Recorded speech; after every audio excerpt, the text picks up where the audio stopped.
जयराम आश्रम के ब्रह्मलीन स्वामी श्री देवेंद्र स्वरूप ब्रह्मचारी जी की 17वीं पुण्यतिथि आज हरिद्वार के भीमगोड़ा स्थित जयराम आश्रम में मनाई गई, जिसमें हरिद्वार के कई संतों ने ब्रह्मलीन स्वामी देवेंद्र स्वरूप ब्रह्मचारी जी के प्रतिमा पर भावभीनी श्रद्धांजलि अर्पित की।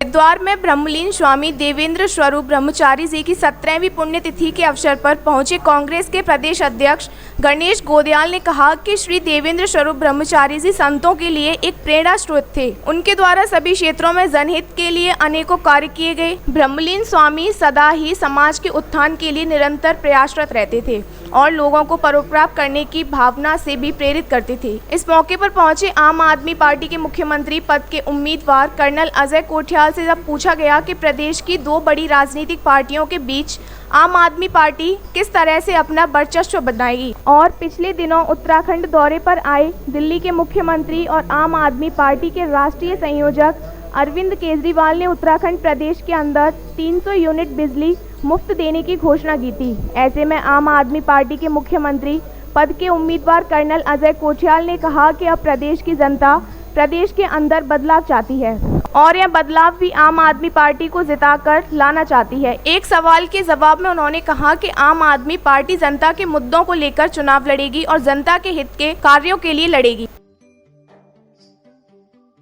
इसमें तो कोई वो है नहीं, हमारा तो जो सरकार है सरकार के साथ ही प्रतिद्वंद होगा।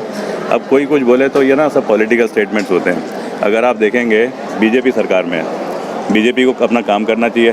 जहाँ पे वो कुछ गलत लगता है तो कांग्रेस को सपोर्ट उसको चेक करना चाहिए। बीजेपी भी हमको टारगेट करती है, कांग्रेस भी हमको टारगेट करती है। हरिद्वार में तो बल्कि आपको पता ही होगा सारे पोस्टर किस तरीके से रोके जाए, हमारे कैसे उन पर नहीं लिख दिया क्या कर्नल अजय कोठियाल को मुख्यमंत्री का चेहरा होना चाहिए, तो एक साथ लिख दिया गया नहीं।